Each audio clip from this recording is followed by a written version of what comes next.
and welcome to Columbus Metropolitan Club. I'm Carol Newcomb-Aludo, a member of CMC's Board of Trustees. It's great to see all of you here today, especially on such a gorgeous summer day yet. Today's forum is a very important topic, Opportunity Youth. It is brought to us with support from the Columbus Foundation and in partnership with Star House and the Children's Defense Fund of Ohio. Each are represented here by many friends and associates. Please help me thank them.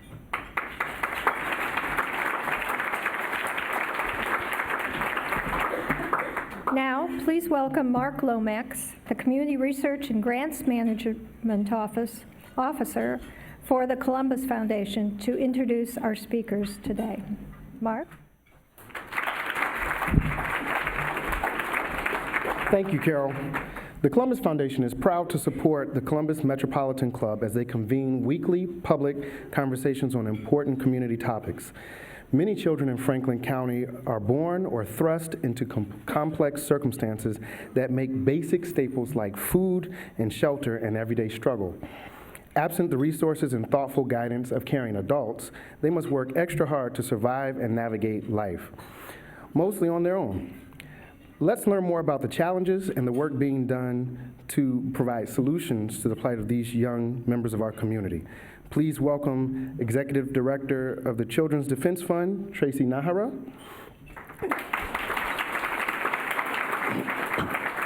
CEO of Star House, and Bischoff. Youth Action Board member, Destiny Higgins. And our host, journalist for Spectrum News 1, which I just learned about today, Tonisha Johnson. Tracy will start off with some opening remarks. Thank you, Mark, and thank you, everyone. Can you hear me all right? Okay. So I'm going to start off with just a statement that I hope we can all agree on. We all want Franklin County to be a place where all youth can be successful and flourish.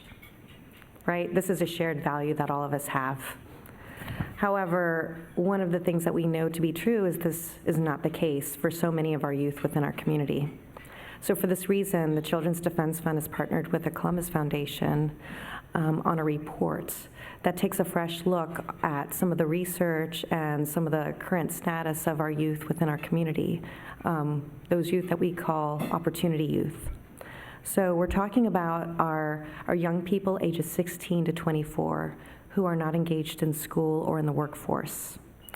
And this population of youth, they represent a valuable community asset and resource that we really need to invest in. And for us to get a better look at who these youth are, what are their aspirations, what are the challenges and barriers that so many service providers in our community are working on every single day. We decided to do two things. We looked at a lot of quantitative data about these youth to get a better understanding of, what it is that we're talking about here. It's been several years since a report on Opportunity Youth has been done in our community.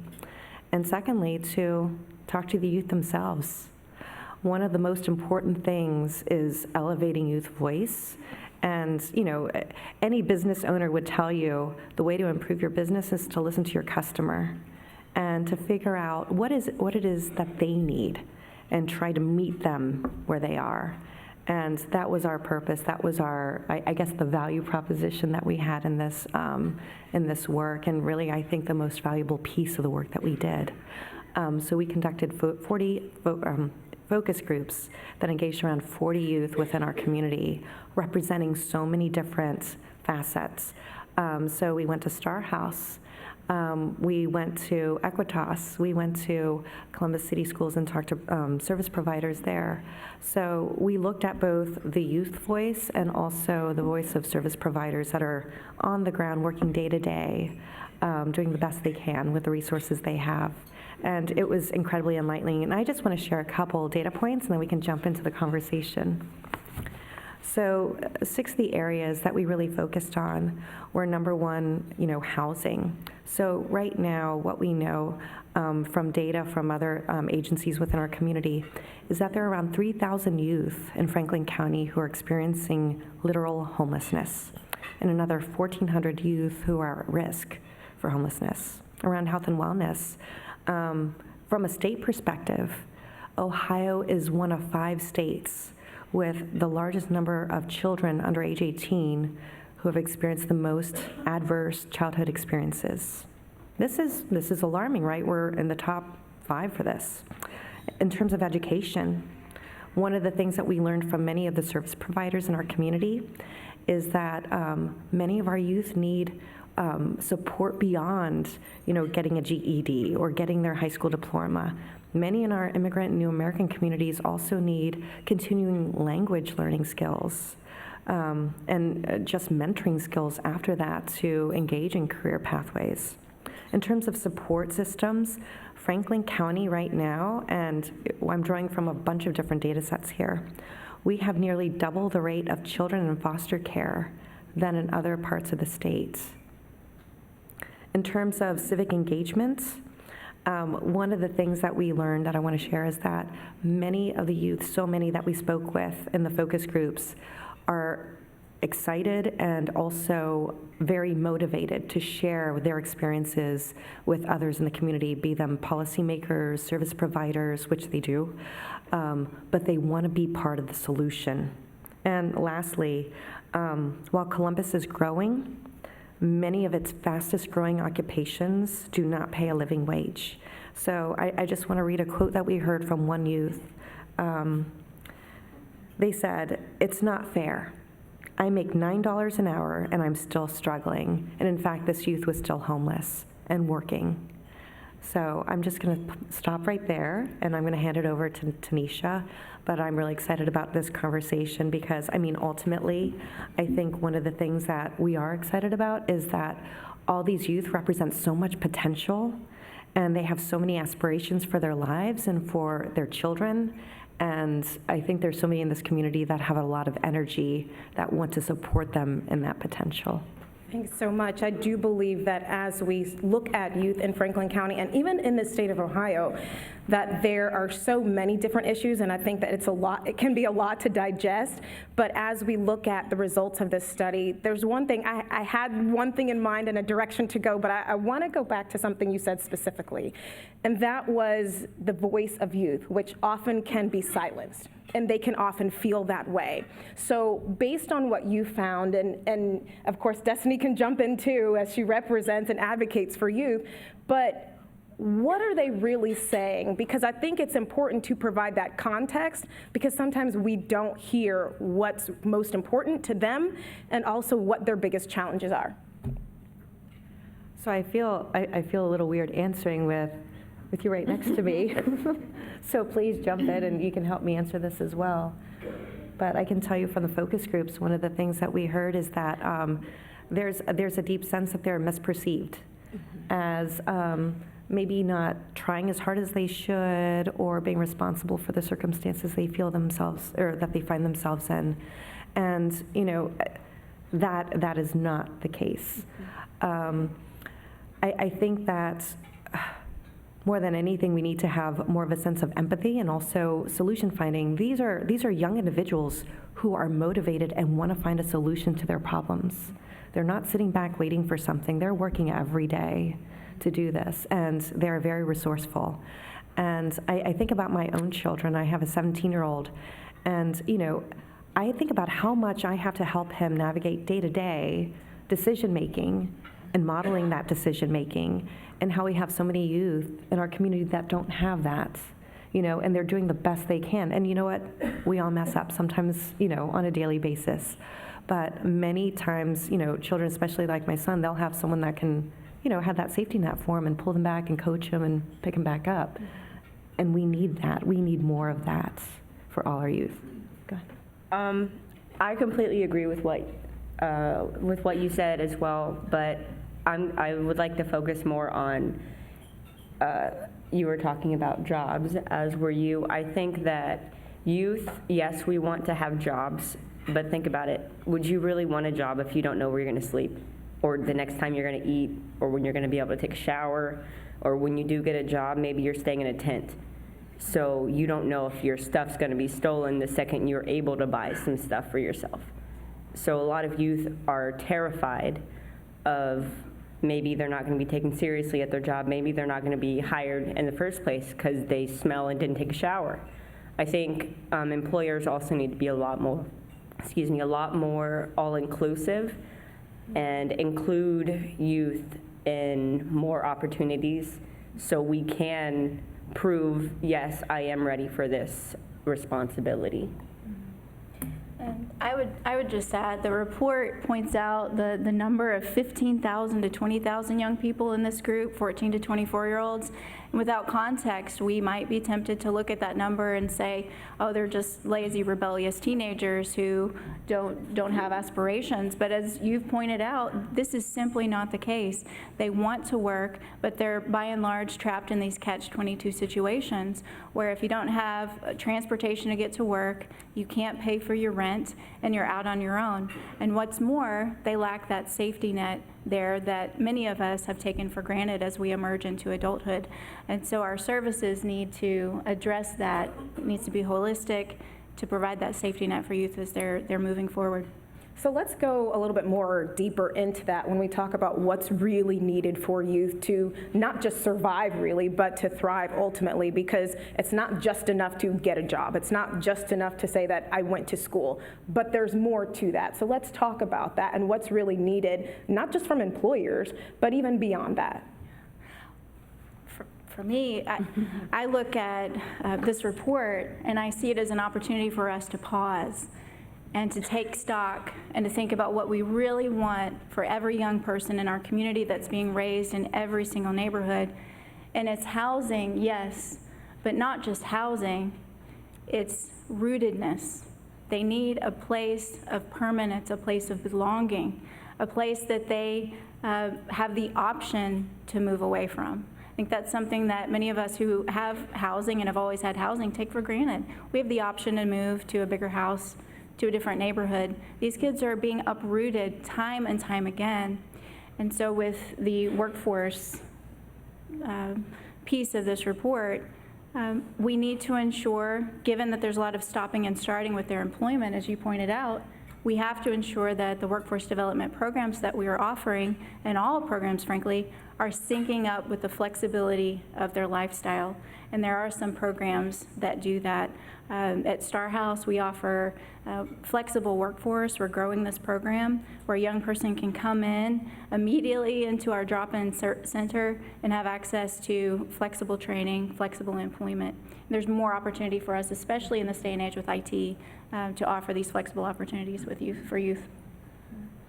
I would like to add that something that I don't know if the community already offers, because I haven't used it if they do, but vocational classes to train youth on how to present themselves at an interview, or what to wear, or anything that could make a potential employer say, yeah, no, I'm not going to employ this person.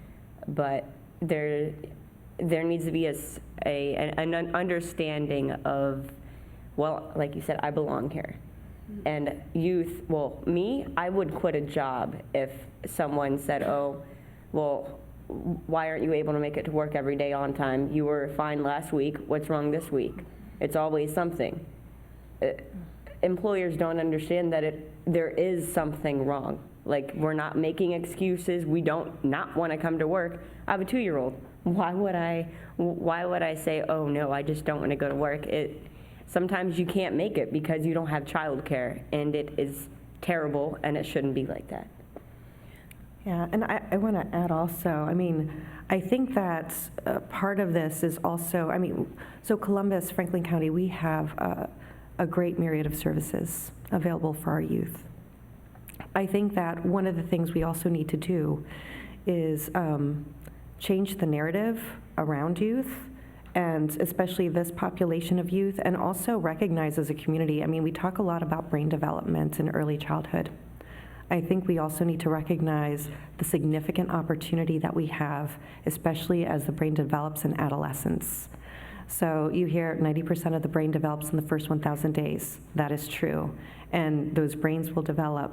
And right after that, and into adolescence, the brain goes through a process of pruning, and they start developing more efficient neuron systems, and they start developing executive function, regulatory skills, impulse control, all those things that you need. So if we think about this age or this phase of development, there's a lot of opportunity here for employers, for educators, for service providers to really make a positive and significant impact on that brain development. And so I know I'm like at the 10,000-foot level, but I mean, I think that needs to be part of this narrative too. Absolutely. I mean, you hit the nail on the head. I think the prefrontal cortex, that space in your brain that produces rational thinking, doesn't fully develop until you're 24. And for most of us growing up with a supportive family, you're given the opportunity to practice independence and to fail, and then to have the safety net of mom and dad's house or mom's house during this time. But what we're talking about with Opportunity Youth are kids who do not have that safety net.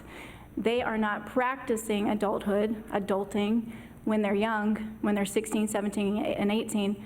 They are thrown out to be independent in that phase. And so our services have to recognize that.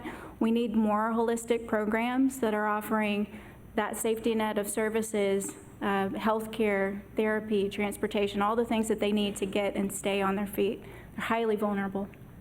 I think it's good because honestly, even as we all here are in this room, it presents an opportunity for us to re-envision. If you have your own business or whether you work for a company, it gives or challenges us as the community to begin to rethink how we do things or how we run a business or how we manage. And so even having that youth voice becomes super important as you build a business, as you're building your community, as you build your teams, those that you are working with. So I'm wondering now, I mean, I think about as well, and going back really quickly to development with youth, I've worked on a few stories now where, kids, even with Head Start, they are struggling. They're experiencing trauma as early as 3 to 4 years old because of the opioid crisis, or because they've been put in foster care, or they too have become homeless. And so it's stunted their ability to learn. It's stunted their ability to enter into avenues where maybe your traditional kid who has a 2-parent home or who has those opportunities and resources provided for them, they don't have that. And so I think it challenges us as a community to re-envision things, but in doing so then, how do we go about doing that? What are some ways that we can potentially do that? What's the call to action, if you will? Yeah, I think that there's several different pieces. I think that undergirding a lot of the work that we've done and looking at some of the recommendations that we're forming, and by the way, the report's not final, it's coming out in mid-October. But trauma-informed systems and trauma-informed care, and what does that really mean and look like in our services? I mean, I think that's a primary thing that's foundational to a lot of what we're recommending. We hear that, trauma-informed care, it's being used in all kinds of systems and all kinds of services, but, really digging into what does it look like with our folks that are interacting directly with youth? What does it look like in terms of programs and how programs are designed? Are we asking youth whether or not they feel included or whether they feel welcomed in some of these programs and services? And then thinking about from the policy, digging back there as well, are our policies inclusive, and do they take into account that, we are engaging and we're trying to welcome youth that maybe haven't had, transportation there, they're suffering from mental health issues, maybe they're hungry. We have to consider all these different facets of who they are when they enter whatever system or program or service that we're providing. I think that's one of those. But also, Tonisha, I loved what you said, because one of the things that we really want to push on is this gives us a real chance to think about how can we redesign what we're doing. Like I said, we have so many great services and programs for youth in our community. And I look into the audience and I can see several people that are doing that work every single day. But how can we use this to redesign and rethink some of our approaches? Because there is obviously an issue if we're not making a dent, or if we're not making the difference that we want to see, right, with many of our youth.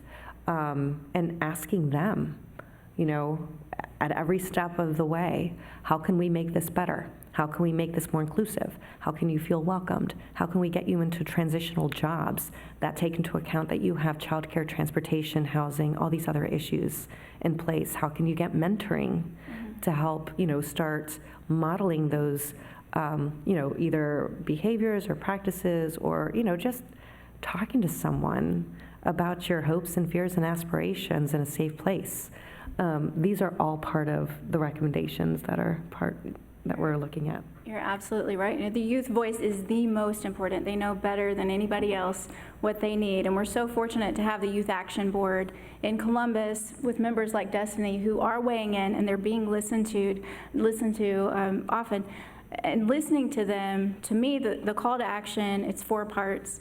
We have to ensure that we're not just offering housing, but we're offering home, a space for up to 3 years for a young person to have the opportunity to gain certification in in-demand fields with livable jobs, rootedness in their community, where they don't have to worry about losing their housing during this time. The second is jobs. You pointed out there's nowhere in America where you can earn minimum wage and sustain your housing. You might be able to get it, you might be able to keep it for a time, but any emergency comes up and you're out of luck. And so we're fortunate to have Huck House and Star House and other agencies in town that meet that need. But we need more opportunities for flexible certification opportunities, such that there's opportunity for stopping and starting. We see youth at Star House who go to Columbus State, they enroll in a class, and then they have to choose between survival and staying in school. They choose to survive, withdraw, and then when they're ready to re-enroll, they have $1,000 in debt, $900 in debt. We need flexible employment education opportunities. The third piece is health and well-being. We take for granted having transportation, not having to take 2 hours out of our day to travel across town to a job.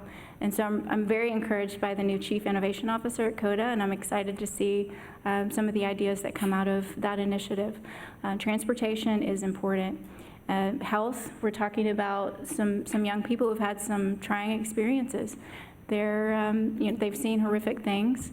We have young people who've been pimped out by their parents. They've experienced severe abuse and neglect, no one to call on. And we have to ensure that they have access to the mental health care that they need so that they can get to work every single day and pay their bills and sustain their stability. The last piece, I feel like I'm being really wordy. The last piece is community. We know at Star House, we started out as a research project. One of the leading predictors of exiting homelessness is social connections, having people in your life, someone to call. Frankly, you get endorphins from people, and you need that connection with people. That's the glue that holds everything together. I see Starfish Alliance in the house. I see someone representing Open Table in the house. These are very strong mentor programs. We need more mentors, so look up Big Brothers Big Sisters and opportunities to invest in people in that way. They need us. I'm curious to know, from a youth perspective, you advocate for youth. Even on both sides of the spectrum. We've heard, okay, well, what can adults do? Is it, from your perspective, something that even youth need to be doing? Absolutely. And talk to us more about that. I will speak from a personal level. Some people in here know how my upbringing, I was raised by a Marine. So he instilled a very large sense of discipline and self-discipline in me from age 7 and up. Before then, I was with my mother. A lot of traumatic experiences happened through that. But when I got to my grandparents' house, I started learning all of these different things that I would later on use in my life that I still use to this day. And a lot of what he raised me to believe and to practice every day is everyone is responsible for their own thoughts, actions, and decisions. And sometimes it is the youth's fault, but sometimes, like she said in the beginning, yes, we make mistakes, but one mistake should not be our downfall. We should always have someone to fall back on, but also with the health and wellness, we also need community leaders and mentors like someone that a few people that I know in here have helped me learn, well, you have to depend on yourself as well. And I am too used to depending on myself, so some of us need to allow others to help. Because when you've been through traumatic things such as being pimped, raped, molested, before you were even able to reach age 7, you're not able to maintain or even start being comfortable having human relationships. So it's terrible talking to a therapist or a mentor or anything until you're able to really sit down and make a connection with someone.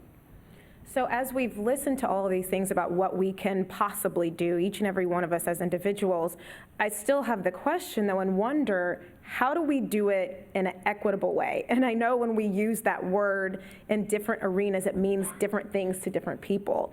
And I know especially when it comes to education, there is a struggle with that across the board. How do we provide? How do we support students in an equitable way? So in raising that question, what do you all say to that?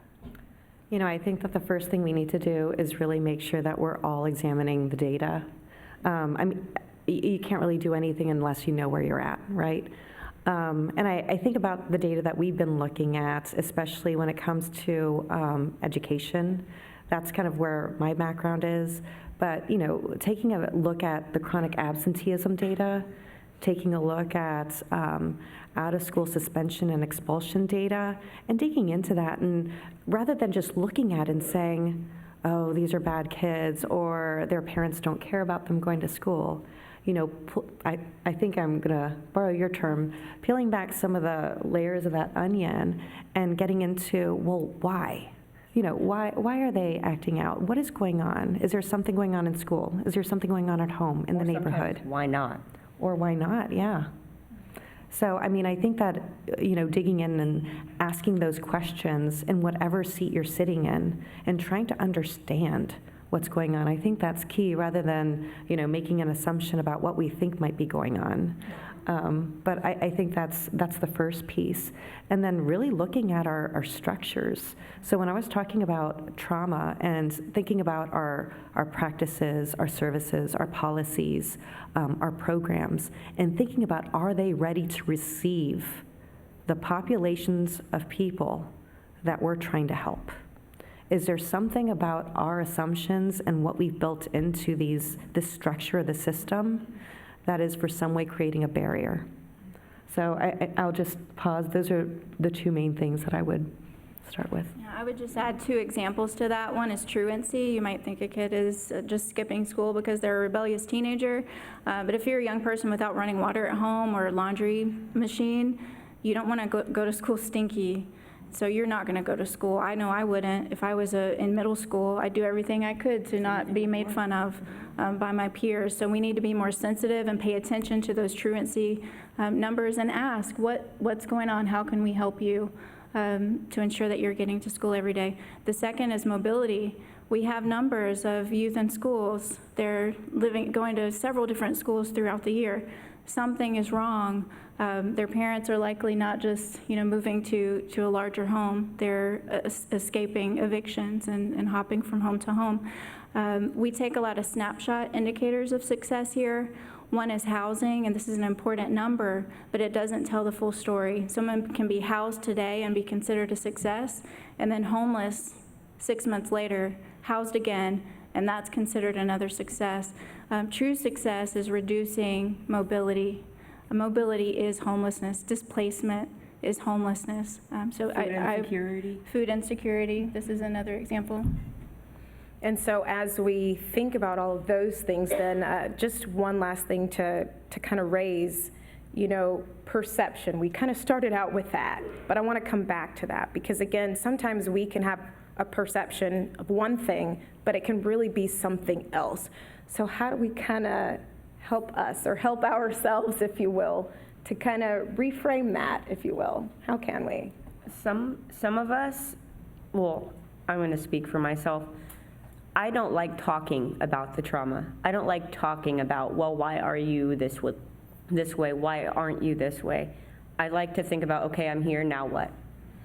Okay, what's the what's my next step? What's my next 5 steps? How do I get out of this? I think we focus, maybe I'm wrong, but I feel like the community is focusing on the homelessness and on all of these problems that we do have, but I also feel like we need to focus even more so on listening, because we ask a lot of questions. Since I've been on the Youth Action Board, there have been times where I've been in a room full of adults and with other Youth Action Board members like myself, other youth, and we're speaking and not one person in that room, well, that's an exaggeration, a lot of people aren't listening. They're just, yep, yeah, I hear you, yeah. But if you're hearing us, then why are we still here? It's...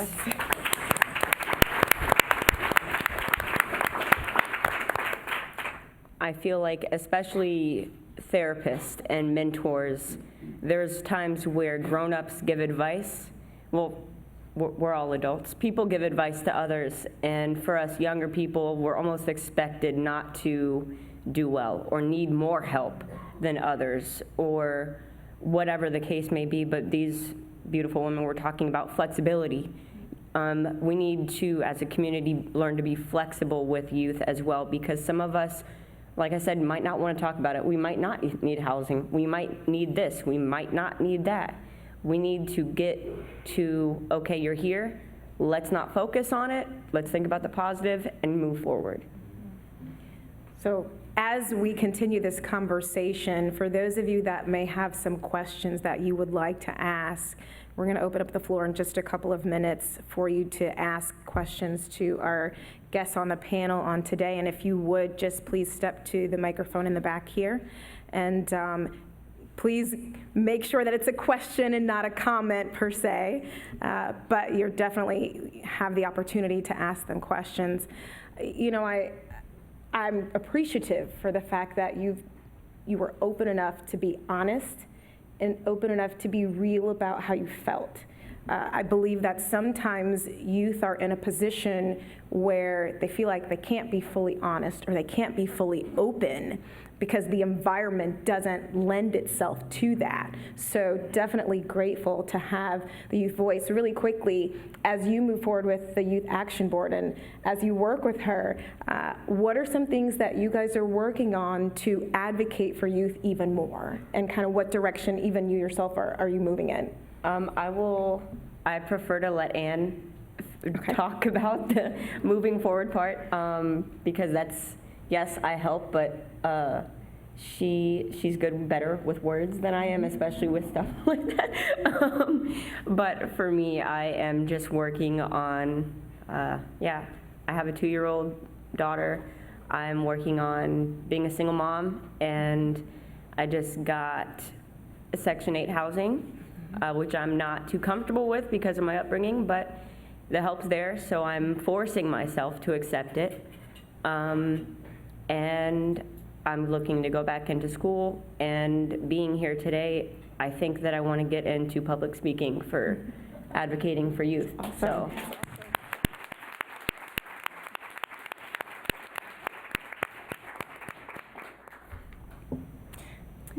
All right. Well, if we're ready, we will go ahead and start with questions. So we have the first person in the back. I'm Judy Box. I practiced psychiatry for 40 years and am proudly retired for the last 2 years. I worked mostly in prisons, and I've traveled a lot in Europe, and I don't have a question, I just have an observation. They don't have these problems in most of Europe. We keep asking, what more can we do, what more can we do? I have a friend who just had a baby in Holland. She had home visits from nurses while she was pregnant. This is a middle-class, wealthy woman, by the way. Then she had a nurse coming to the house making sure the breastfeeding was going okay. Now she has a caseworker coming for 4 years to help raising the child. This is not unique to Holland. That kid gets to school where mom's had coaching all along, and the outcome, you get to school knowing how to behave, knowing how to deal with your feelings, and feeling safe and secure. You've made it. And most of these kids didn't have that by the time they were 5. I think if we got rid of our American arrogance that we do everything right and studied what they're doing in other places, and by the way, this kid gets into a school system where teachers are paid twice as much as they are here, and where schools aren't segregated by income. I can go on and on, but the answers are in Europe, folks.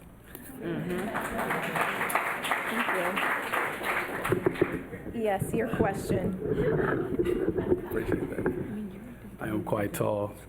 Well, first off, I just want to say amazing job, ladies. You guys are doing a great job digging into this discussion and forum. My question really is just more around self-sufficiency. You know, we hear a lot of, about the things, the programs that we're doing for the youth, and there's a lot of great programs going on in Columbus, Ohio, which a lot of these many individuals are help running. I just want to know, what are we necessarily doing to take these programs to help them become more self-sufficient, though? And that's really where my heart is okay, we're working collectively, we're doing so many things at one time, but, after a certain amount of time in that program, are we really seeing the progression that we're looking for? Can you guys just kind of speak to maybe some things that you guys are doing that maybe is working or some data toward that? I know that the Huck House has parenting mentors that will come to your house or that you can talk to that will help. So does Star House.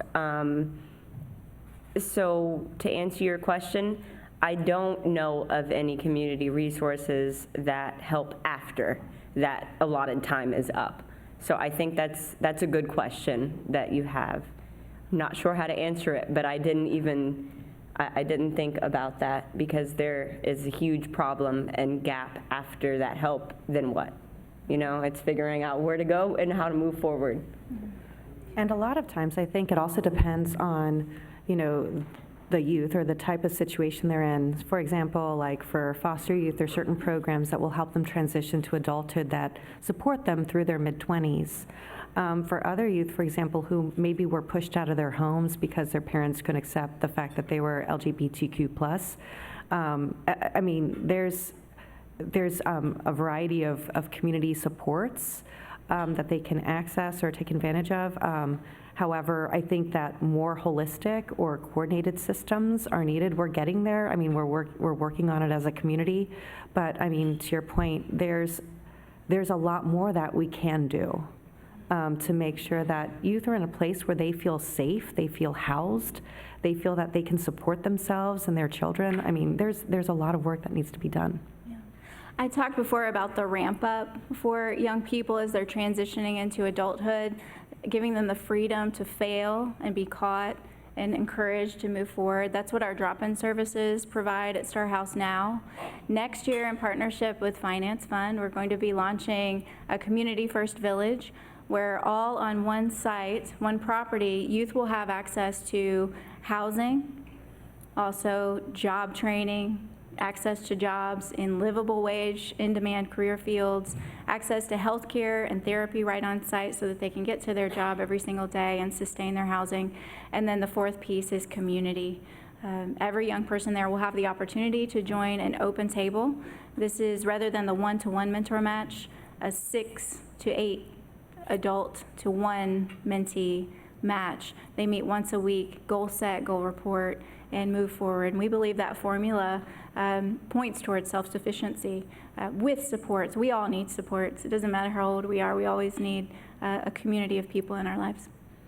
I think even with that, it begins to, what you're talking about, and that village, it almost begins to form a cycle, if you will. So breaking one cycle, but then forming another one that's in a more positive light, a more positive way, a more positive pathway. Yes, long term.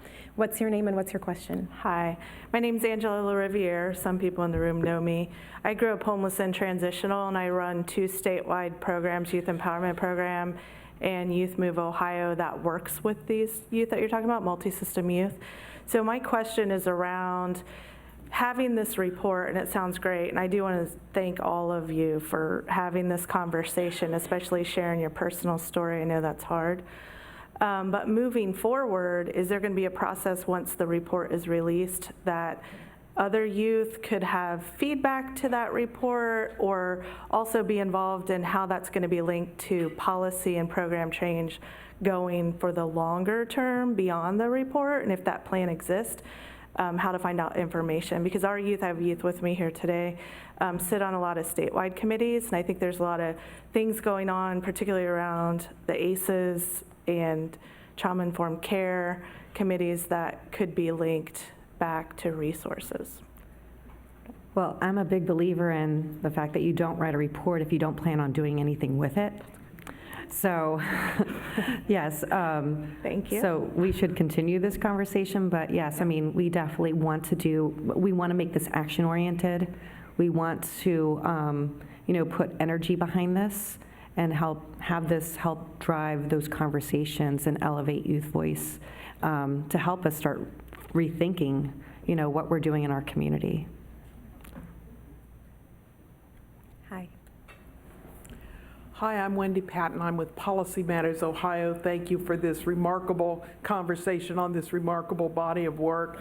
I have a question about the role of public investment and the level of public investment in these important services that you've been talking about. I'm acutely aware that 75% of people who are eligible for housing assistance don't get it. They're waiting lines. There's not enough money in the program. I think I heard you say that there are 3,000 homeless youth in the Franklin County area and another 1,400 at risk of homelessness. Do we have enough beds in wonderful places like the Star House to help all of them? How much more is needed? So I'm wondering, one, are we investing enough? And two, are we quantifying the need? And do we have a plan for investment? A loaded question, It is, thank you.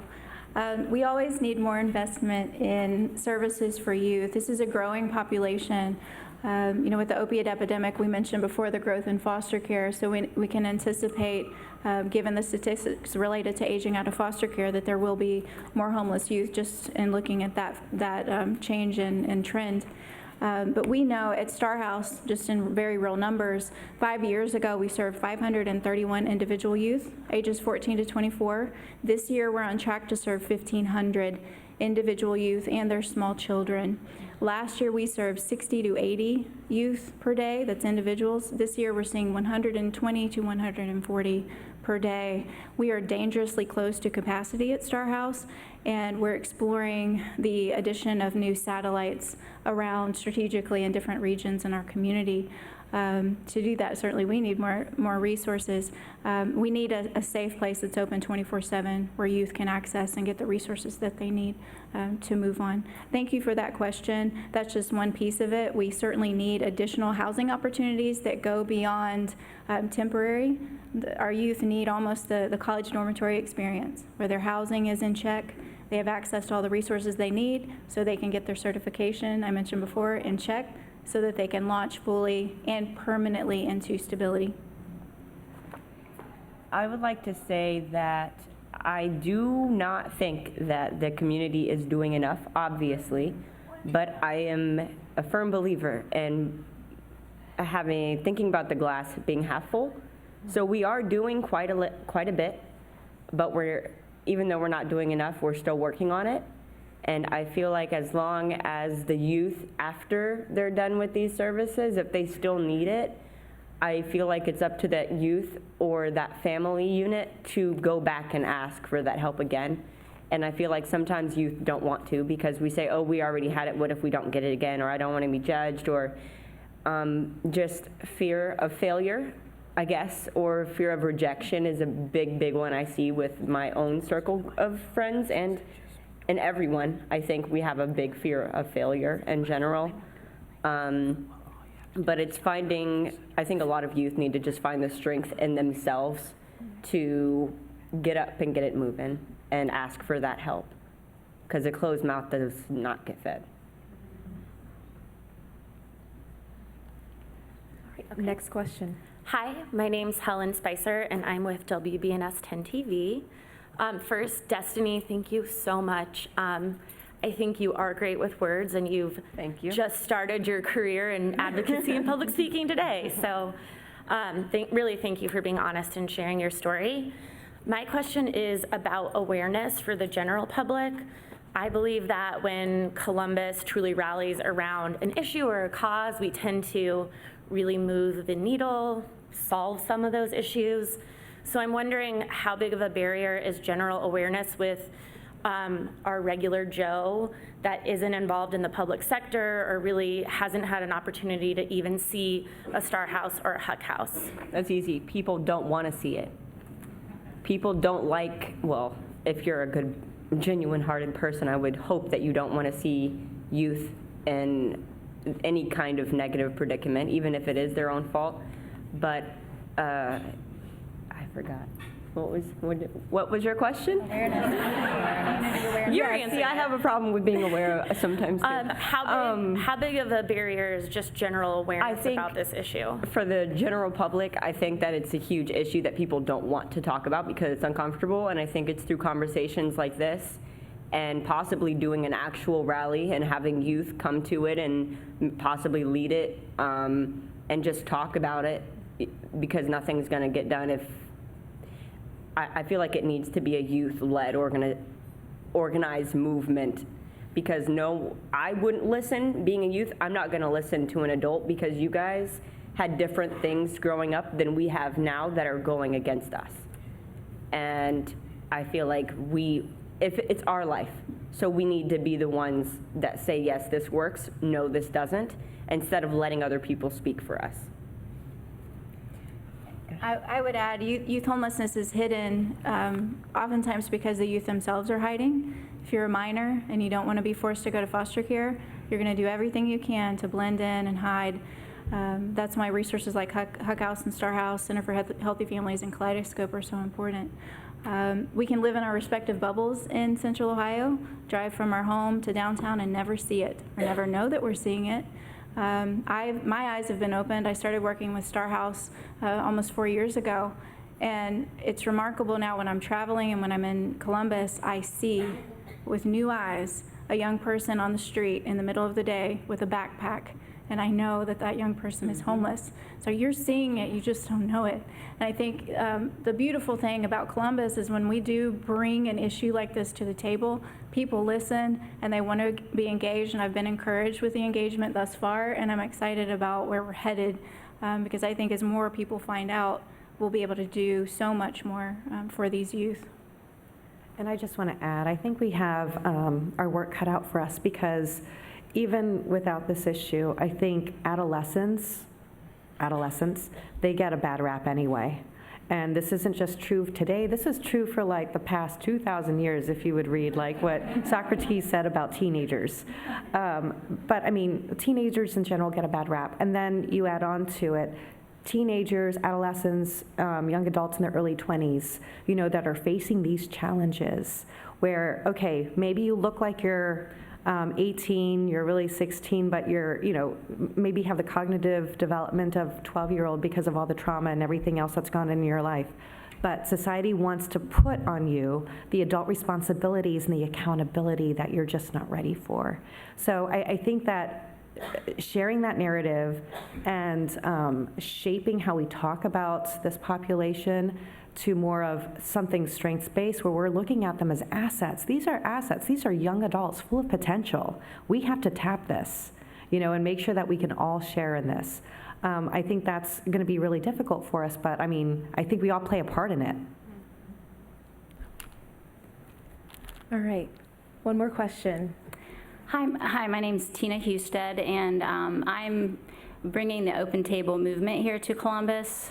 We started this movement back in January, and as Ann alluded to, we're serving youth at Star House and a few other agencies here in Columbus.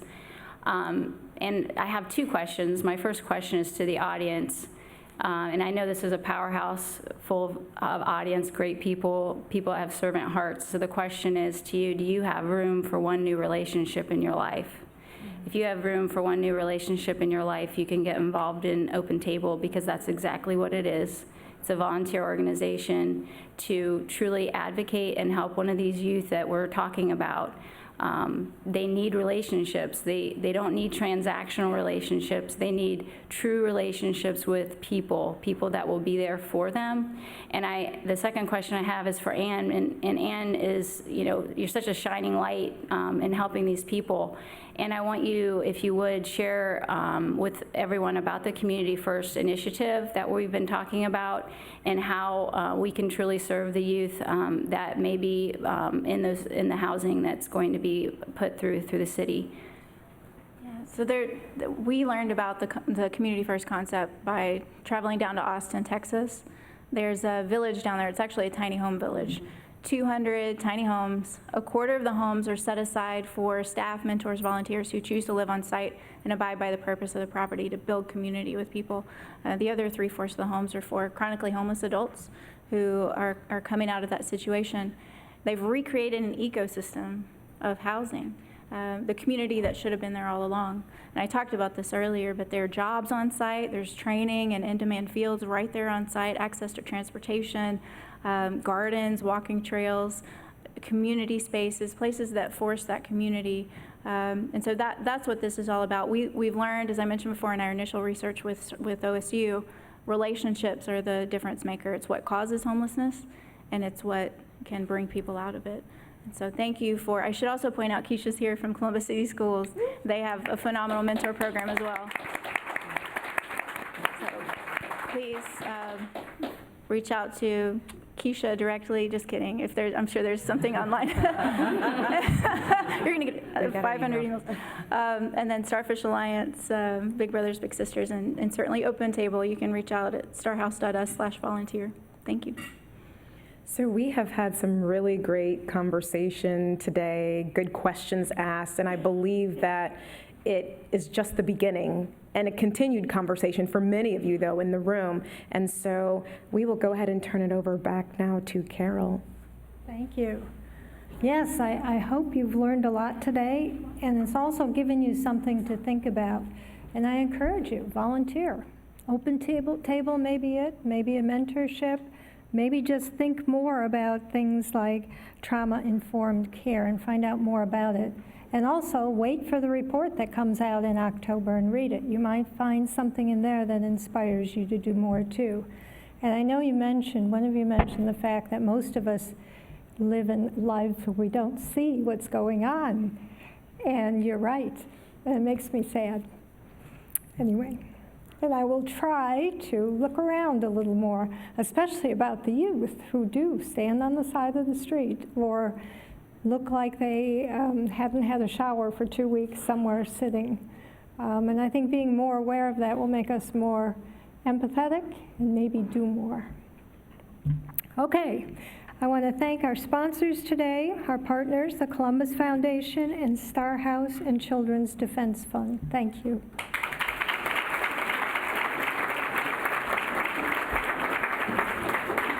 And of course, all our speakers, Tracy Nájera, Ann Bischoff, Destiny Higgins, and Tonisha Johnson. Thank you very much.